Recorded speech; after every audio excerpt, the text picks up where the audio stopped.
Assalamualaikum warahmatullahi wabarakatuh.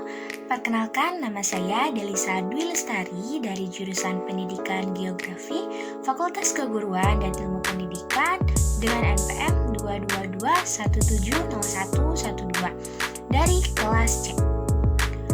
Pada video kali ini saya akan membahas mengenai materi saya, yaitu dinamika hidrosfer. Adapun materi-materi yang akan saya bahas dalam dinamika hidrosfer, yaitu yang pertama ada siklus hidrologi, yang kedua ada perairan darat, dan yang ketiga ada perairan laut. Sebelum lanjut ke materi, ada yang tahu apa itu hidrosfer? Yap, betul. Hidrosfer berasal dari kata hydro yang berarti air dan sphere atau sphere yang berarti lapisan. Jadi hidrosfer itu dapat diartikan sebagai lapisan air yang berada di permukaan bumi, baik itu air yang berada di atas permukaan bumi maupun yang berada di bawah permukaan bumi. Hidrosfer merupakan wilayah perairan yang mengelilingi bumi. Hidrosfer ini meliputi samudra, laut, sungai, danau, air tanah, mata air, hujan, dan air yang berada di atmosfer.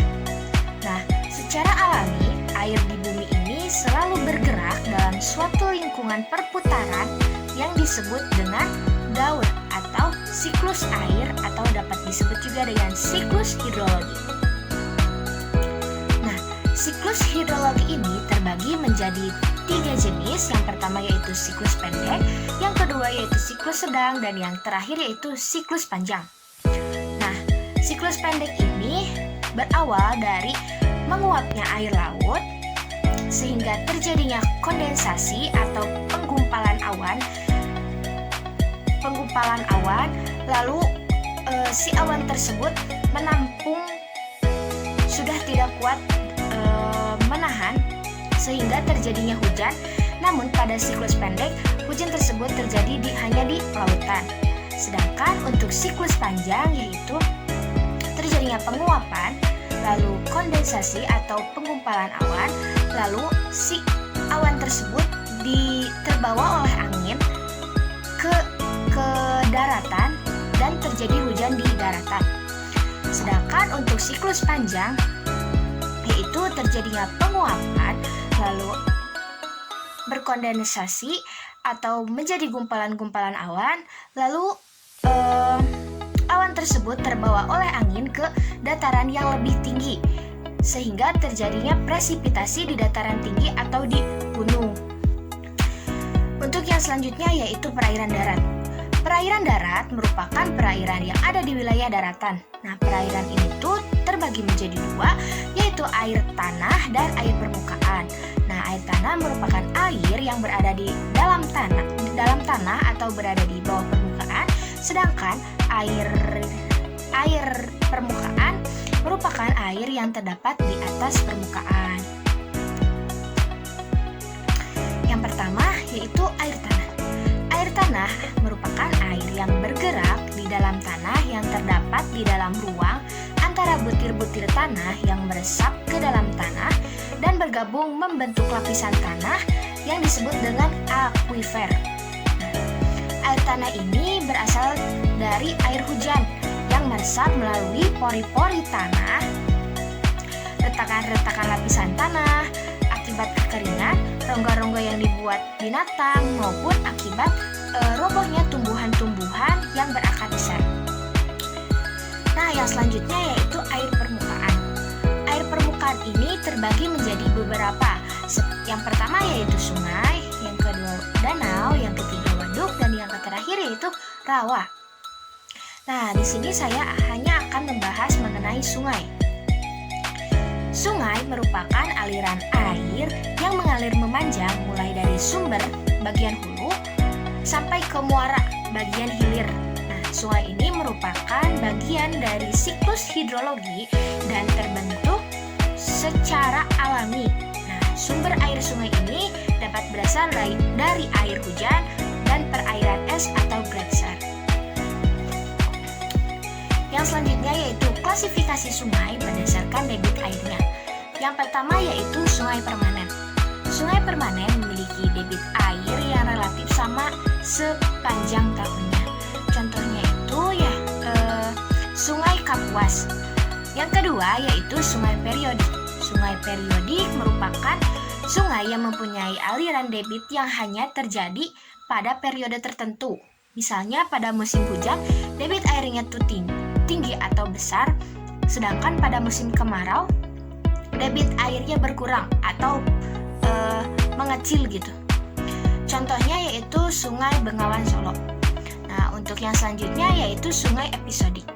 Sungai episodik hampir sama dengan sungai periodik, namun pada musim kemarau, sungai ini airnya kering atau tidak ada airnya gitu. Yang terakhir yaitu sungai ephemeral. Nah, sungai ini merupakan sungai yang hanya ada di musim hujan, sedangkan pada musim kemarau airnya tidak ada. Pada saat musim hujan pun pada saat musim hujan pun sungai ini airnya tidak terlalu banyak gitu.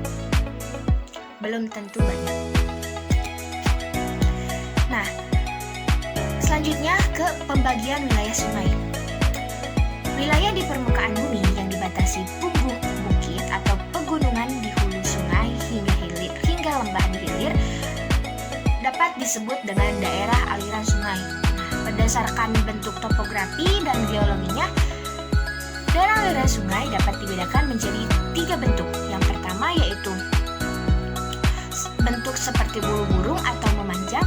Yang kedua bentuk radial atau melebar. Yang ketiga yaitu bentuk paralel atau seperti kipas. Yang selanjutnya yaitu daerah aliran sungai dibagi menjadi 3 wilayah. Yang pertama yaitu hulu, yang kedua tengah, dan yang ketiga hilir. Hulu sungai umumnya terletak di wilayah dataran tinggi. Nah, kemiringan lerengnya cukup tinggi dan badan sungai sempit. Sedangkan untuk bagian tengah, yaitu pada bagian tengah sungai, kecepatan airnya relatif berkurang karena terletak di kawasan dataran yang relatif landai. Nah, untuk yang terakhir yaitu hilir. Pada bagian hilir, air sungai ini mengalir secara lambat, sehingga hanya partikel-partikel kecil yang dapat terbawa oleh aliran air tersebut. Yang selanjutnya yaitu manfaat air sungai bagi kehidupan. Yang pertama yaitu sungai menampung dan mengalirkan air dapat dimanfaatkan oleh para petani untuk irigasi pesawahannya. Yang kedua yaitu sebagai pembangkit listrik, sebagai penggerak kincir air yang menyebabkan generator aktif sehingga menghasilkan tenaga listrik. Untuk yang ketiga yaitu pusat dari ekosistem. Yang keempat yaitu sumber mata pencaharian, yang kelima sebagai tempat wisata, dan yang terakhir yaitu sebagai sumber air kehidupan.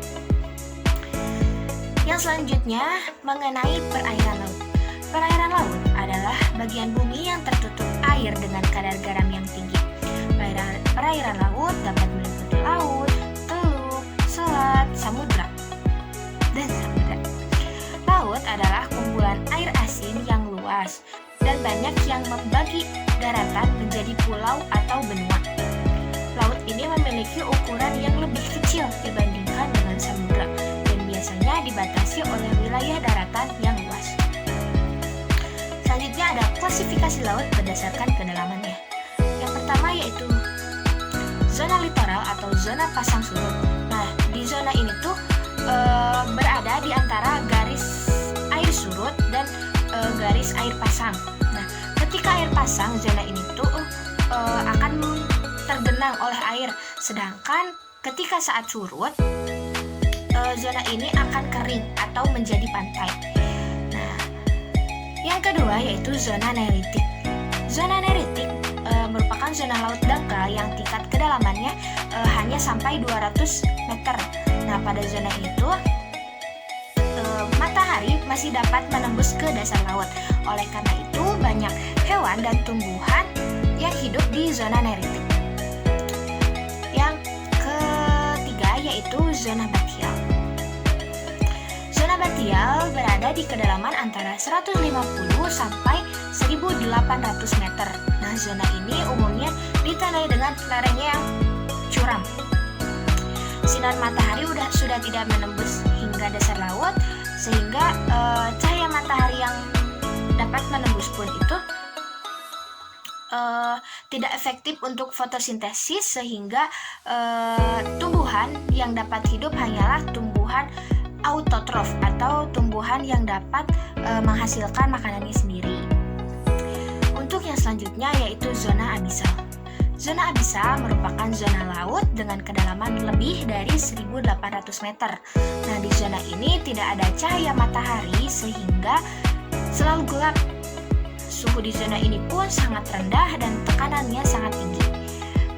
Ekosistem di zona ini terdiri dari hewan-hewan predator, terus hewan-hewan pemakan sisa organisme, dan hewan pengurai. Mungkin cukup sekian pematerian dari saya. Semoga bermanfaat bagi kita semua. Terima kasih. Assalamualaikum warahmatullahi wabarakatuh.